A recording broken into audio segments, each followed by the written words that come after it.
Any taxi cab company in America can give Uber or Lyft some real competition. Now, since I live in Phoenix, I took a look at VIP Taxi. The main way that VIP Taxi could really give any rideshare app a run for its money in Phoenix and Tucson, I believe would be to feature their drivers in that Instagram, Facebook, and even YouTube content. But I would focus on Facebook and Instagram because that's more locally centric. I wouldn't worry about X. I wouldn't worry about YouTube too much.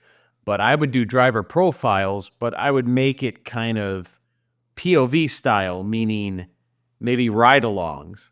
And what I would suggest is you send somebody in the back seat with the driver where you have a camera set up in the front seat and a camera filming in the back seat as well. Basically a bird's eye view perspective of what a ride would be like with VIP Taxi, while featuring some of these different drivers. And you could plug in the B-roll of them outside their car. But the point would be is you ask them a series of questions over about a 45-minute ride, but you'd want it to be somewhat character revealing personal questions, but also that speaks to the acumen of them as a professional driver. Because I don't know about you, but I've been on some rough rides with Uber and Lyft, and knowing that I'm in the car with a professional driver would give me a lot of peace of mind. That doesn't really come through when all you post on your social media is stock images of people shopping or a big golf tournament's going to be in town, things like that, right? But if we learn more about the ownership or management of VIP Taxi, then people want to go and look at your VIP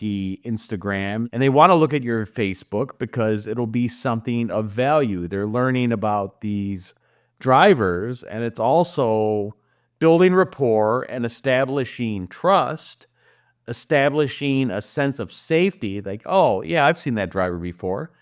And also, you could highlight that technology because if you look at the VIP website, this technology works just like Uber and Lyft. We could schedule it for now and they'll have me in 3 minutes. You could see the vehicles that are there. It's just like the rideshare app. So we don't even really know about that based on their social media. We know that there's going to be a waste management golf tournament is what we know from their social media.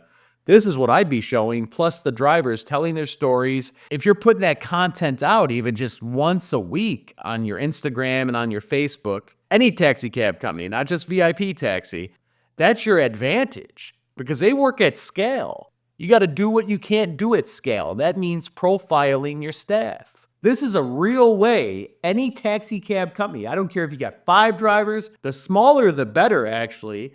Now you see VIP Taxis invested in technology, and that's great, and I would suggest that any modern taxi cab company do the same thing. But if you're not in that position, let's say you're in a rural area or you're in a smaller market, you could still do what I suggested on Instagram and on Facebook.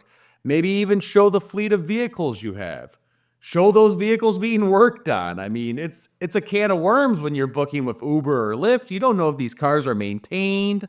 You don't know if these drivers are trained. So if you show the back end of how you actually prepare people to be a driver for your taxi cab company, it's all about giving peace of mind. And at scale, that's something that Uber and Lyft simply can't do. Because a lot of people are sick of getting in these hell rides on Lyft and Uber. It's not every ride, and it's not every driver, but it happens quite a bit. So I appreciate you checking out this video. Hopefully you found it interesting. If you'd like to check out some of my other videos, they're right up there. And until then, we'll see you next time on Video SEO Club.